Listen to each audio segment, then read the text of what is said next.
नमस्कार दोस्तों। पत्रकार वार्ता में थोड़ा विलंब है, इसके लिए मैं क्षमा चाहूँगा। बहुत सारे किसानों के, हमारे दलित भाई बहनों के प्रतिनिधि आज राहुल जी से, कैप्टन अमरिंदर सिंह जी से मिलने आए थे, थोड़ा विलंब हो गया। सबसे पहले मैं पत्रकार वार्ता में हम सबके नेता माननीय राहुल गांधी जी, कैप्टन अमरिंदर सिंह जी, सुनील जाखड़ जी, हरीश रावत जी और मंचासीन सभी प्रतिनिधियों का स्वागत करता हूं। पत्रकार और छायाकार बंधुओं का भी स्वागत करता हूं। आज देश में एक विषम परिस्थिति है जब खेत और खलिहान पर हमला बोला गया है। 3 काले कानूनों के खिलाफ श्री राहुल गांधी जी ने कांग्रेस पार्टी के और किसान के झंडे के नीचे एक खेती बचाओ यात्रा की ऐतिहासिक शुरुआत की है। भट्टा परसोल से आपने भूमि का उचित मुआवजा कानून खत्म करने की मोदी सरकार की दुर्भावना के खिलाफ यही शुरुआत की थी और अब इन 3 काले कानूनों के खिलाफ शुरुआत की है। बगैर किसी विलंब के मैं आदरणीय राहुल गांधी जी से अनुरोध करूंगा कि वो आपसे अपनी बात कहेंगे। आदरणीय राहुल जी।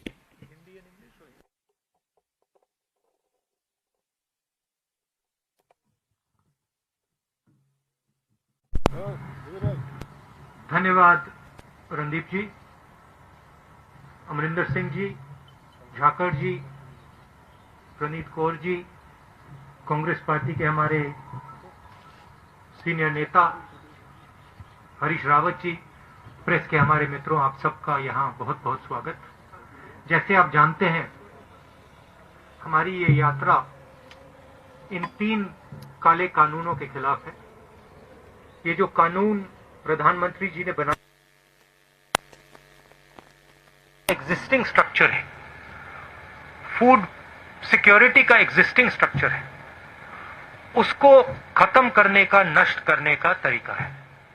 जैसे पहले भाई और बहनों नरेंद्र मोदी जी ने नोटबंदी की, उसके बाद जीएसटी की और कोरोना के समय उन्होंने किसानों को, मजदूरों को, छोटे बिजनेसेस की कोई मदद नहीं की, उसी प्रकार ये भी किसानों पर आक्रमण है और इस आक्रमण को हम रोकेंगे। इन कानून के खिलाफ हम लड़ेंगे।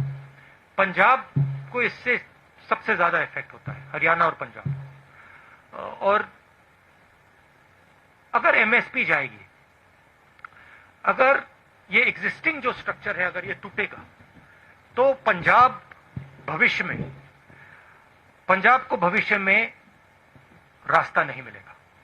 तो हम एक प्रकार से पंजाब की, हरियाणा की, उत्तर प्रदेश की, राजस्थान के किसानों की और इसके लोगों की रक्षा कर रहे हैं। अब आप सवाल पूछिए।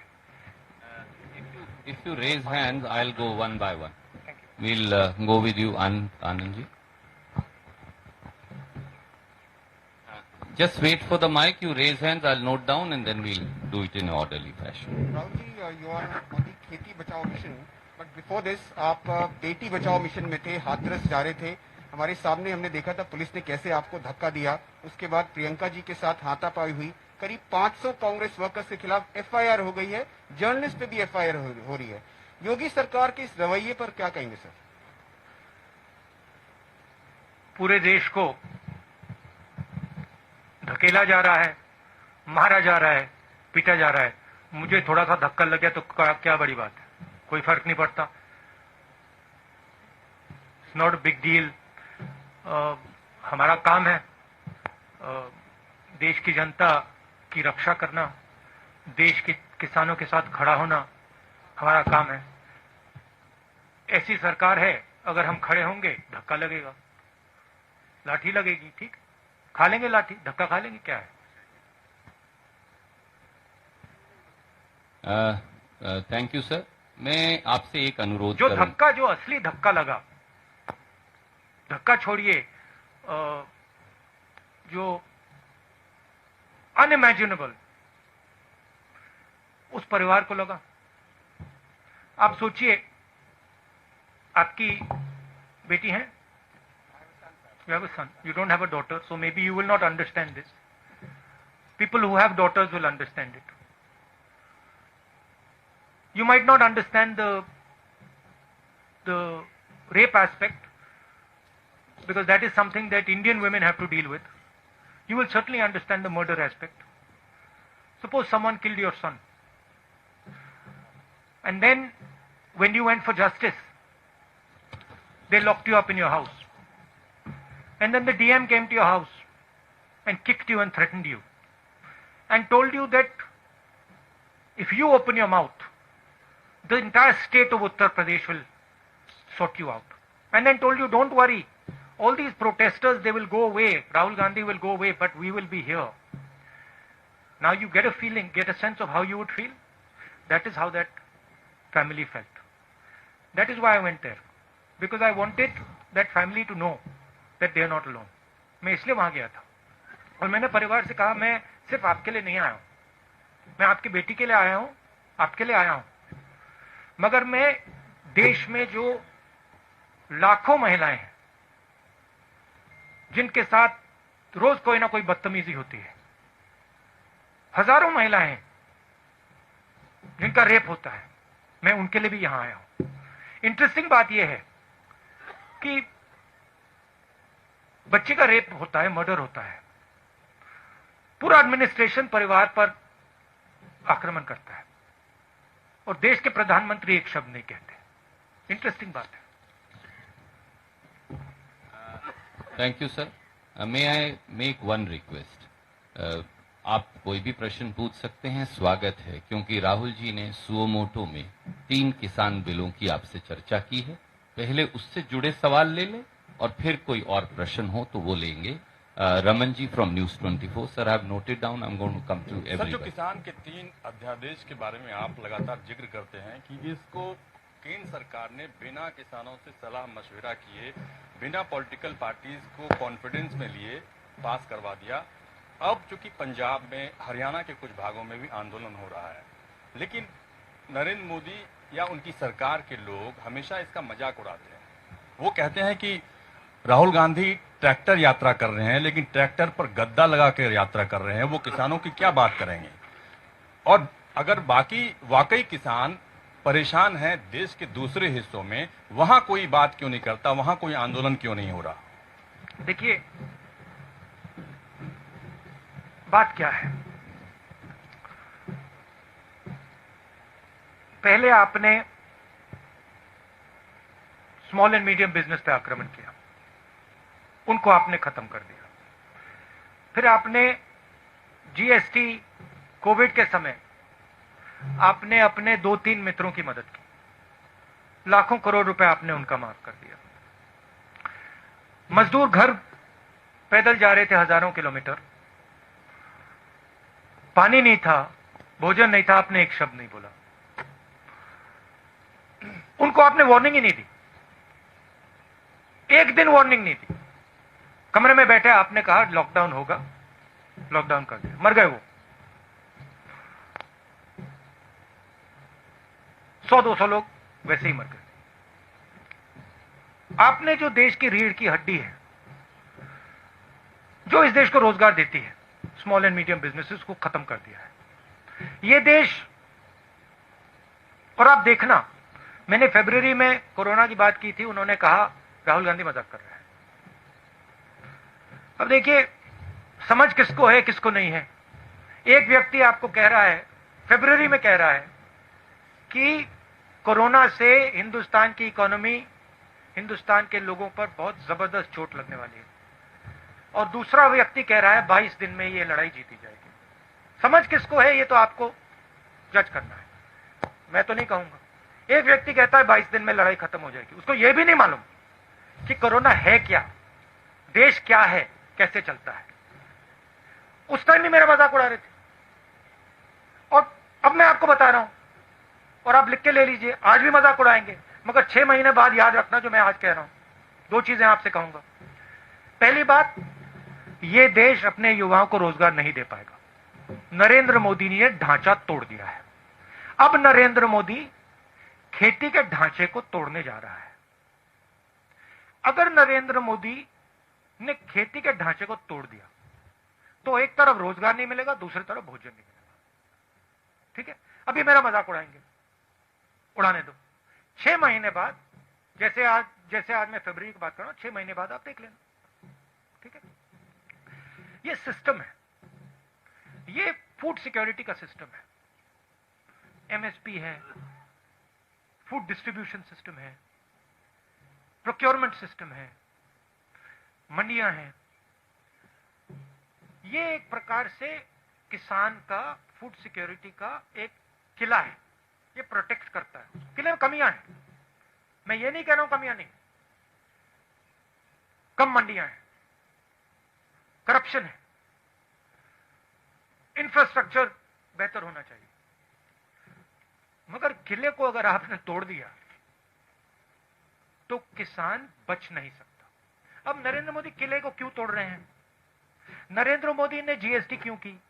नरेंद्र मोदी ने डिमोनेटाइजेशन क्यों किया? नरेंद्र मोदी जी ने कोरोना के समय गरीबों की मदद क्यों नहीं की? 2 नाम दे सकता हूं आपको, अंबानी, अदानी। ये ट्रायंगुलर ग्रुप है, अदानी, मोदी, अंबानी। और नरेंद्र मोदी का काम रास्ता साफ करने का है। उनको ऑर्डर दिया गया है कि स्मॉल एंड मीडियम बिजनेसेस को खत्म करो, किसानों को खत्म करो, मजदूरों को खत्म करो और हमारे लिए रास्ता खोलो। अब मजाक कौन कर रहा है ये आपको डिसाइड करना है। Raman ji, I'll come back to you. We have to. I'll come back to you. We'll give you a second एक question. सेकंड, क्या भाई?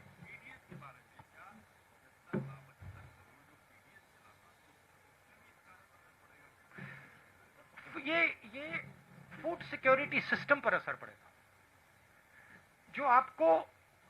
जब आप अनाज खरीदते हो मार्केट में, आप खरीदते हो, जो आपको प्राइस मिलती है वो प्राइस आपको इसलिए मिलती है क्योंकि ये स्ट्रक्चर है।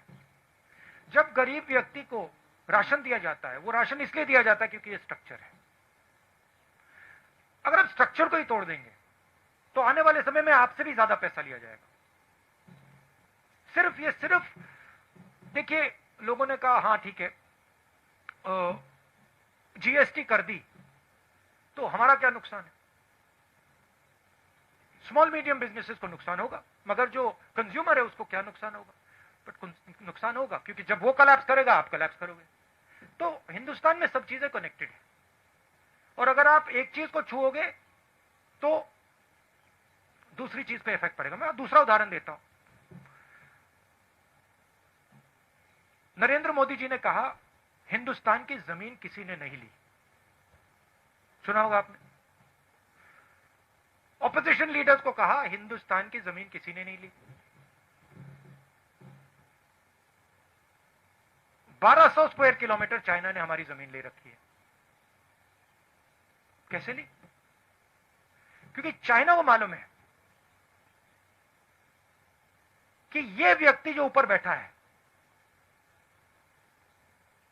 ये सिर्फ अपनी इमेज की रक्षा करता है। ये अपनी इमेज बचाने के लिए 1200 स्क्वायर किलोमीटर जमीन हमें दे देगा।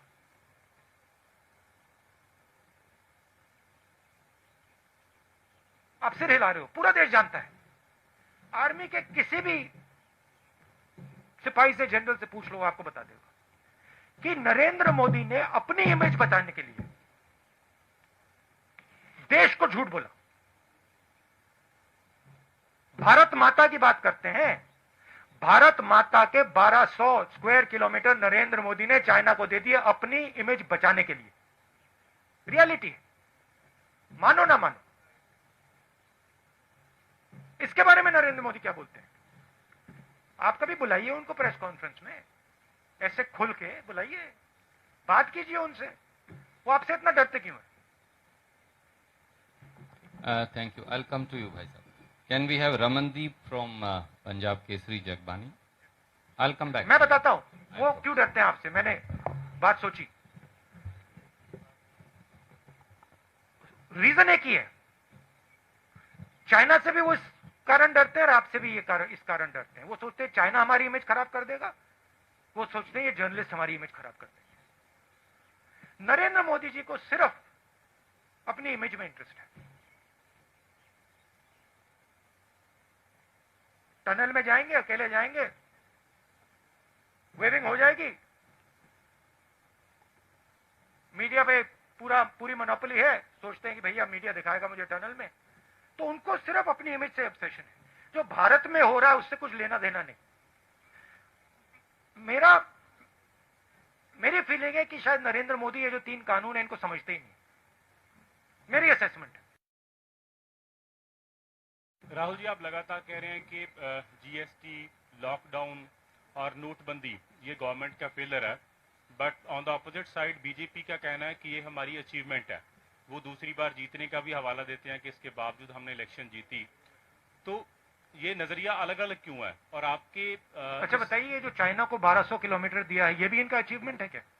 नहीं, बीजेपी बोल रही है सर ऐसा कि ये बोल रही है कि उनका अचीवमेंट है कि 1200 स्क्वायर किलोमीटर हमने चाइना को दे दिया। उसका नहीं, जीएसटी का, नोटबंदी का या लॉकडाउन का। बीजेपी का ये कहना है कि जीएसटी आई या नोटबंदी आई कि उसके फायदे हुए, और उसका जो रेफरेंस दे रहे हैं वो कि हम जीते, इलेक्शन भी जीत रहे हैं। अगर पब्लिक में इतना रिवोल्ट था तो इसके बावजूद फिर इलेक्शन कैसे जीत गए? तो एक बात मुझे बताइए, आप मेरे से मत पूछिए, ठीक है? आप किसी भी स्मॉल बिजनेस वाले के पास चले जाइए, दुकानदार के पास चले जाइए और उससे पूछ लीजिए, उससे पूछिए भैया जीएसटी से आपका फायदा हुआ या नुकसान, अचीवमेंट है या फेलियर है।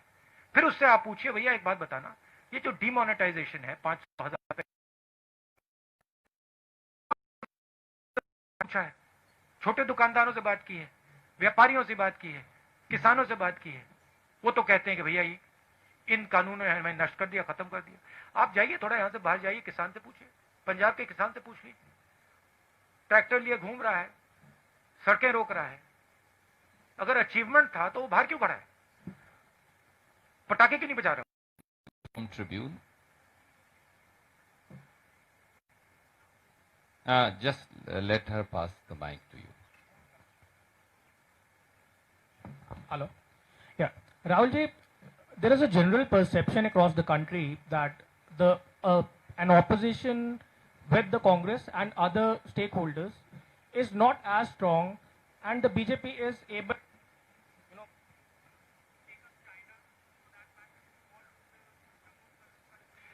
Can you put the mic?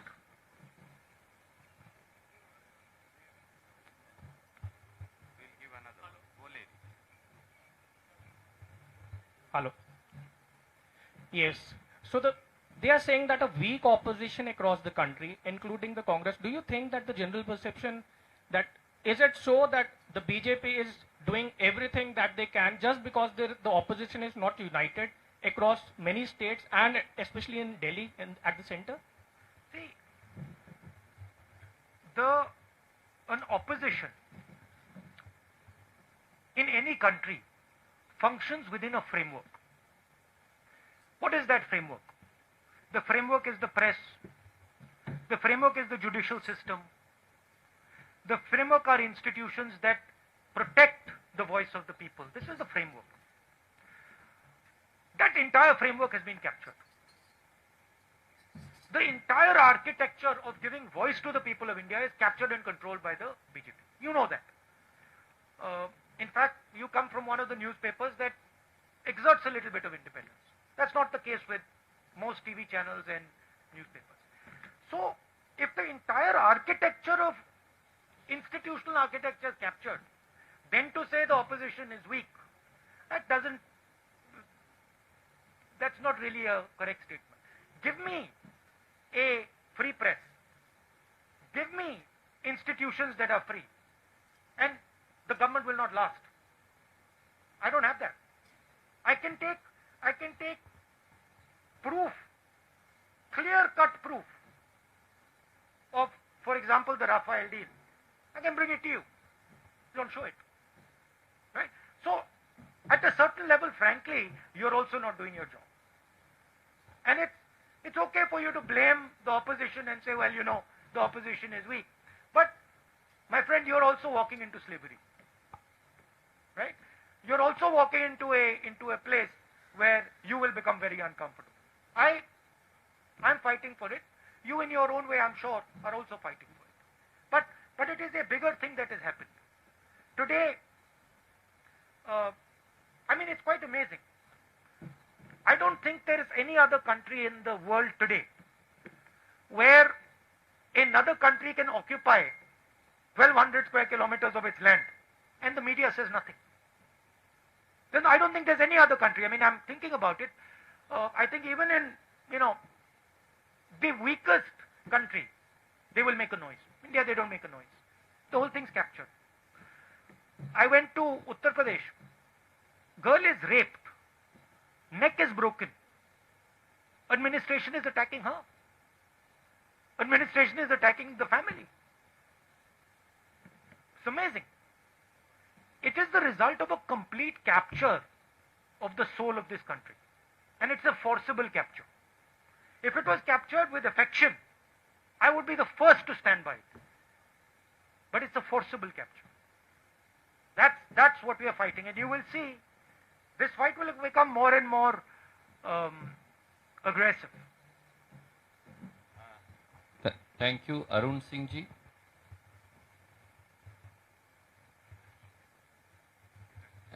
And then Gurpreet Singh Chattha ji from Ajit thereafter.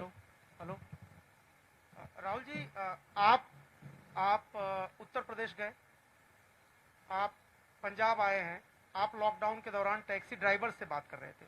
आप जब भी कहीं जाते हैं, किसी इशू को उठाते हैं, बीजेपी की तरफ से एक वर्ड है पॉलिटिकल टूरिज्म। आपको ऐसा लगता है कि जब आप किसी कॉज को, किसी इशू को हाईलाइट करने की कोशिश करते हैं तो उससे डेविएट करने के लिए पॉलिटिकल टूरिज्म की बात आप करिए। अब उत्तर प्रदेश सरकार ये कह रही है कि एक इंटरनेशनल साजिश है यूपी सरकार को बदनाम करने की, जो कुछ हो रहा है वहां पर हाथरस में। या यहाँ पर आपसे सवाल ये पूछा जा रहा था कि गद्दी लगी थी, आप उस ट्रैक्टर पर बैठे थे। नहीं, मगर ये सवाल कभी नहीं पूछा जाएगा कि नरेंद्र मोदी ने 8,000 करोड़ रुपए के लिए 2 हवाई जहाज क्यों खरीदे। $1 बिलियन, 8,000 करोड़,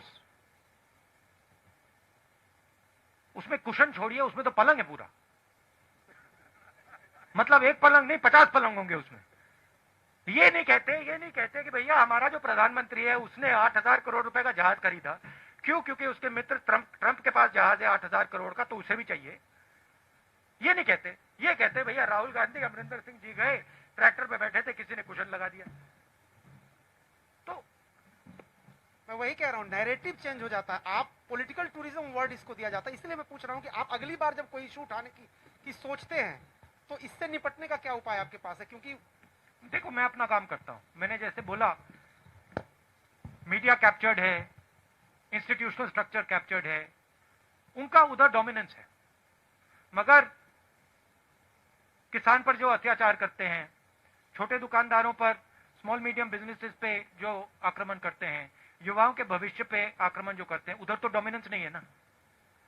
उधर मैं काम करता हूं। अब कहीं ना कहीं हिंदुस्तान के युवा को दिखेगा कि भाई यहां पे नरेंद्र मोदी जी टनल में वेविंग कर रहे हैं, मगर मुझे खाने को नहीं। किस बात की वेविंग कर रहे हैं वो टनल में, जब मुझे खाने को नहीं है, मेरे पास रोजगार नहीं है, मुझे भविष्य नहीं दिख रहा। तो कभी ना कभी रियलिटी, सच्चाई तो बाहर आती है ना। मैं पेशेंट आदमी हूं, रुक जाऊंगा थोड़ी देर। शुक्रिया। Can we have Gurpreet Singh ji from Ajit? Sir, मैं माइक देता हूं आपको। हेलो सर, जैसे आपकी पार्टी बोलती है, आपके वर्कर बोलते हैं कि आप जब सत्ता में आए, आपकी सरकार कांग्रेस बनती है तो 3 बिल हैं जो आपने बोला कि हमने वो बंद कर देंगे। अगर वो बंद भी कर देते हैं, जो पोजीशन अभी है, कैप्टन साहब यहाँ बैठे हैं, पहले भी पोजीशन खराब है, खुदकुशियां हो रही हैं, उसके लिए आपके पास प्लान क्या है किसानी को बचाने के लिए? हमारे अगर मैनिफेस्टो को आप पढ़ें, और उसकी कॉपी मैं दे सकता हूं, उसमें क्लियरली लिखा है कि जो फूड सिक्योरिटी का सिस्टम है उसको हम स्ट्रेंथन करेंगे। आज 40 किलोमीटर के रेडियस में मंडी होती है, हम 4 किलोमीटर के रेडियस में मंडी लगाएंगे। हम इस सिस्टम को, जो इसकी कमियां हैं, उसको सुधारने की कोशिश करेंगे। मगर हम इस सिस्टम को तोड़ेंगे नहीं, क्योंकि हम जानते हैं कि अगर हमने ये सिस्टम तोड़ दिया तो किसान गया। अब सिंपलिस्टिक बात है, नरेंद्र मोदी जी को शायद समझ ही नहीं है, पता नहीं। अगर आपने सिस्टम तोड़ दिया, अगर पूरा एग्रीकल्चर का आपने सिस्टम ही तोड़ दिया, तो फिर किसान की प्रोटेक्शन कहां रही? तो हमारी जो फिलॉसफी थी कि हम जानते हैं कि मंडियों में कमी है, हम जानते हैं कि वहां पे करप्शन है, बट हम इस सिस्टम को रिफॉर्म करना चाहते हैं। वो कॉम्प्लिकेटेड मामला है, आसान मामला नहीं है। नरेंद्र मोदी जी जो सच्चा चैलेंज है उसको एक्सेप्ट नहीं करना चाहते। नरेंद्र मोदी कहते भैया इसको तो मैं उड़ा देता हूं। अब black money is a difficult challenge. Narendra Modi उस चैलेंज को एक्सेप्ट नहीं करना चाहते, कहते मैंने नोटबंदी करती, खत्म हो गया, क्या लगा। तो बहाना है। अमरिंदर सिंह जी अभी बैठे हैं, अभी हमने मीटिंग की अंदर, देश पंजाब के युवाओं को रोजगार दिलवा रहे हैं। सिंपल मामला नहीं है, कैची फ्रेजेस से रिजॉल्व नहीं होता, काफी कॉम्प्लिकेटेड बात अंदर चल रही है। ऐसे करेंगे, ये करना है, वो करना है। तो हिंदुस्तान को ये रियलिटी एक्सेप्ट करनी पड़ेगी, सच्चाई एक्सेप्ट करनी पड़ेगी। Mohammed from NDTV and then Rohit from Bhaskar.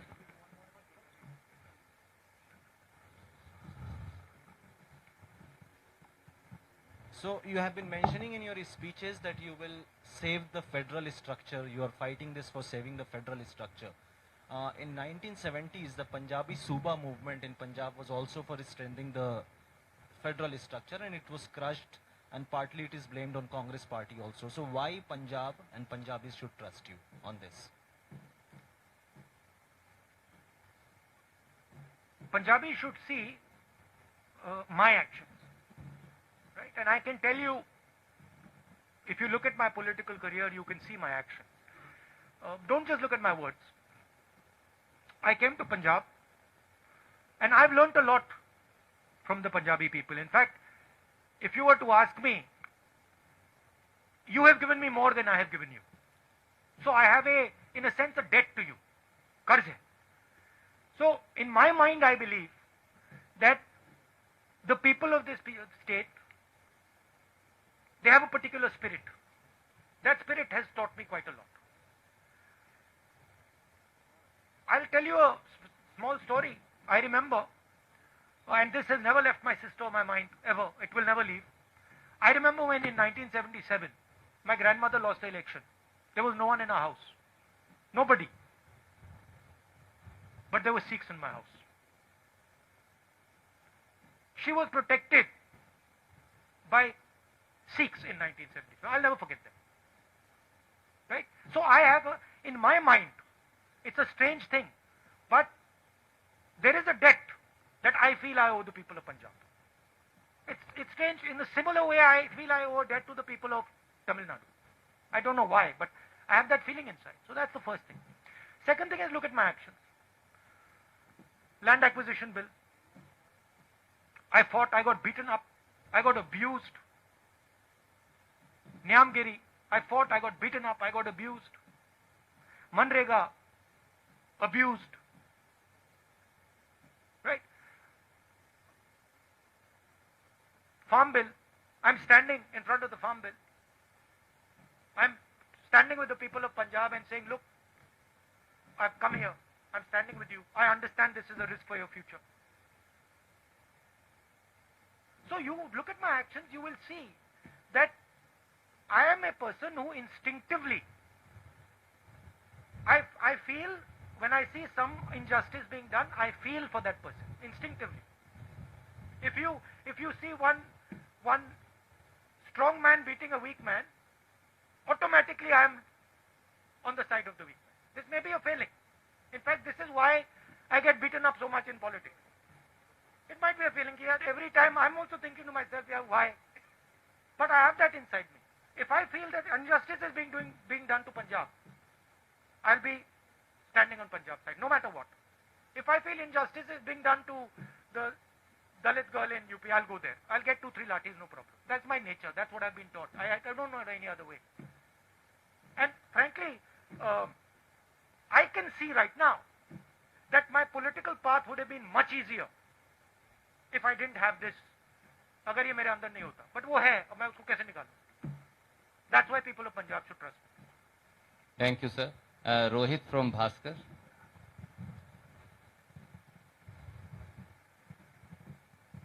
Rahul ji, मेरे आपसे 2 सवाल हैं। एक पहला सवाल है कि जो किसानों के 3 ये जो अध्यादेश आए हैं, इसमें 15 करोड़ किसान ही नहीं 75 करोड़ पीडीएस लाभार्थी भी प्रभावित होंगे। इस पे आपका क्या कहना है? दूसरा, मोदी जी ये कहते हैं कि भाई ये जो अध्यादेश आ रहे हैं इससे किसानों को फायदा होगा, मंडी नहीं खत्म होगी, तो फिर दिक्कत क्या है? अगर किसानों को फायदा होता तो नरेंद्र मोदी जी ने पार्लियामेंट हाउस में डिबेट क्यों नहीं कराई? उधर वो भी बोलते, हम भी बोलते। अगर फायदा होता तो कोरोना के समय जब वो जानते हैं कि किसान बाहर नहीं आ पाएगा, हम हरियाणा जा रहे हैं, आज सरकार कह रही है कोरोना का समय, जब वो जानते हैं कि किसान रेजिस्ट नहीं कर पाएगा, तो उन्होंने ये बिल क्यों पास किया?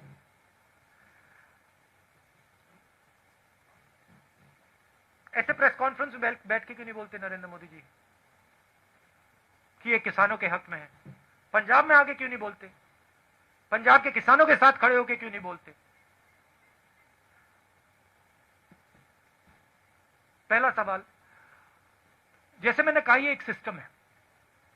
ये सिस्टम हिंदुस्तान का फूड सिक्योरिटी का सिस्टम है। इससे सिर्फ किसानों को नुकसान नहीं होगा, इससे कंज्यूमर का भी नुकसान होगा। एंड में किसान की जमीन जाएगी,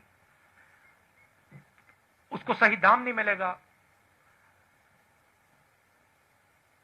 नरेंद्र मोदी जी कहते हैं मंडी की कोई जरूरत नहीं। हजारों मंडी है हिंदुस्तान में, मंडियों में वर्कर्स काम करते हैं, स्मॉल ट्रेडर्स हैं, किसान जाता है, लोडर्स होते हैं, लाखों में होंगे हिंदुस्तान में। उनका क्या होगा? अंबानी जी, अदानी जी ऑटोमेट कर देंगे, मशीनें लगा देंगे। ये जो लाखों लोग हैं जो आज एग्रीकल्चरल सिस्टम में काम करते हैं, इनका क्या होगा? ये सब गुलाम बनेंगे। तो ये रियलिटी है। Thank you sir. अब एक बात, आप सबका बहुत बहुत धन्यवाद। आपने मुझसे इतने सवाल पूछे, मगर इनको तो आपने स्कॉट फ्री छोड़ दिया। तो इनसे भी 2-3 सवाल पूछ लीजिए। आदरणीय अमरिंदर सिंह जी, विशाल भाई, please take the mike. Sir, आप दोनों से ही है। नरेंद्र मोदी कहते हैं कि इच्छा शक्ति की कमी थी, इसीलिए उन्होंने 3 जो बिल थे वो लागू कर दिए जब टनल पे गए थे। तो उसके बाद क्योंकि पिछली सरकारें इनको लागू नहीं कर पाई थी और लगातार ही सवाल खड़े हो रहे हैं, चाहे स्टेट का मैनिफेस्टो, इलेक्शन मैनिफेस्टो था, चाहे 19 में आपका मैनिफेस्टो था, कि एपीएमसी एक्ट को आपने बड़े जोर शोर से वहां पे उठाया था। तो क्या लगता है कि आने वाले समय में इसको पूरी तरह डिमोलिश कर दिया जाएगा, या अभी भी आप मैनिफेस्टो के ऊपर खड़े हुए हो?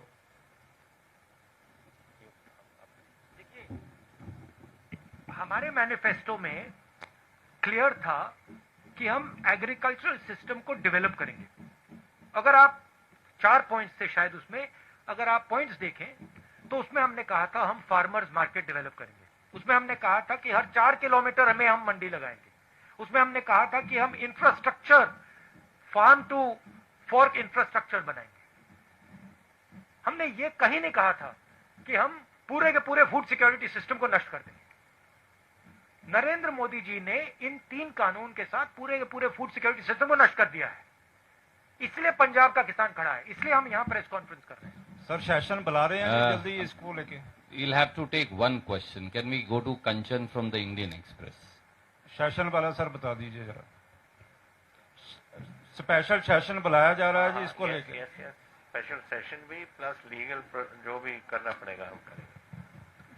और जो आदरणीय राहुल जी ने कहा, अगर आप 2019 का कांग्रेस का घोषणा पत्र देखेंगे तो उसका बिंदु नंबर 7 क्लॉज नंबर 12 अगर पढ़ेंगे तो वहां फार्मर्स मार्केट का पूरा खाका दिया गया है।